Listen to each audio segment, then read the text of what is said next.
新款的红旗 A 储存内一个又实用又好看的小配件来了，这个是防护我们仪表台上面这2个空调储物口的。原车的这个储物口开口相对来说还是比较大的，除了容易堆积灰尘，还很容易掉落进去一些小物品。这里面都是直通空调管道的，一旦掉落进去就拿不出来了。开空调时在里面想来想去的特别闹心。这个保护罩不仅能起到防护的作用，还能点缀一下内饰。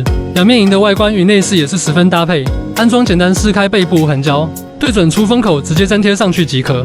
装上以后不影响空调储物效果，还能预防物品掉落出风口，看起来也美观了许多。与仪表台处于持平的状态，像是融入到了仪表台里面。左右各有一个 G 的防护下，需要的车友们同款放在视频左下角了。